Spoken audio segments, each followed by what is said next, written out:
So I've known you for a little while. Yes. And everyone calls you the stat guy. And you told me I why hate you that. don't like being called the stat guy. Can you explain a little bit? Well, stats say numbers, and you know, in high school I studied English, and I have a journalism degree. I like to write. You know, the math side of it, I almost failed math in high school. I hate algebra and calculus, and because this probably scares people off when they see all these stats. They think, oh, I'm not good in math, I'm not going to know this. And I get all these people coming through, oh, I love your stats, Craig. I love numbers. I've got a statistics degree from MIT. I'm like, I don't like you. I don't care about all that stuff. I use stats simply to explain winning and losing. Stats are a language. You know, I'm here in Hong Kong and I get in the car and, you know, the language of Chinese, I don't understand a word.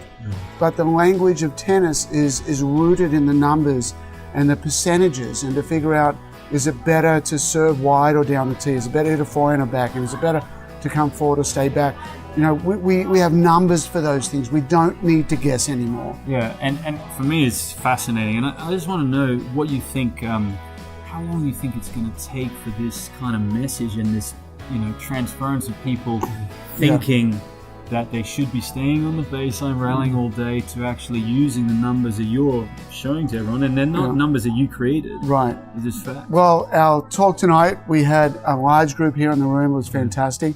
The talk was at 9 o'clock. I think by 10 o'clock tonight, we've got a transformational change for everyone in this room. So I'd say about an hour would be about right. And you know, I work with the Italian Federation. I've been over there several times working with all of their high performance coaches. I go around the country to the different cities. They are doing an amazing job of taking this information immediately and going, yes, you know, you can't, how do you argue with it?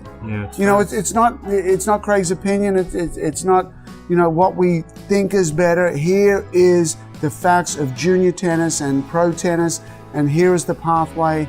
And, you know, we've just never had that. So, you know, in some instances you say, well, there's some resistance to this because it's new. It's brand new. We've never seen numbers. Do we trust them? What is going on?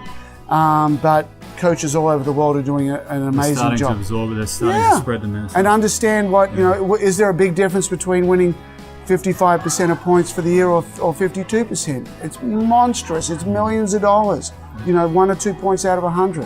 I mean, a very big deal. So lastly, I just want to ask you, like, you know, you got into this. I mean, you said you're not a stats guy, you're a journalist, and, you know, you wanted to explain winning and losing. Obviously, you have a love for tennis, passion for tennis. So why do you do this now? What are you trying to get out of it? What makes you happy in what you're doing? Because I know you're happy. Yeah, I'm very happy. Yeah. I want to change the practice court. Okay. The match court will take care of itself. No one's going to, you know, dictate what happens on a match court. We go out there and we do what it takes to win. The practice court is broken. We spend way too much time working on consistency, shot tolerance, repetition. You know, and at the beginning for a beginner player, it's a big deal.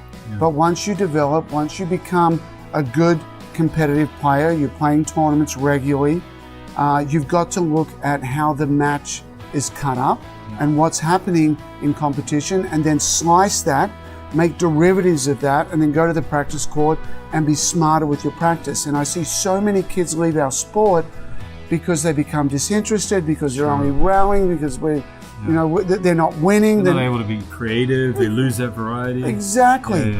So I want our practice court to be very specific on what happens in a match, and to have them understand that if you practice more serving and serve +1, return and return +1, and still work, help you on the match, and still work on consistency, but just, you know, we've only got an hour in that private lesson, so something's got to give. We've got to drop the rallying cross court, not give it up altogether, but we've got to drop it down, and we've got to add the other elements that matter the most to winning, and let the kids go out there and feel like, what's happening in a match? Yes, I'm prepared for that because I worked on that on my practice court.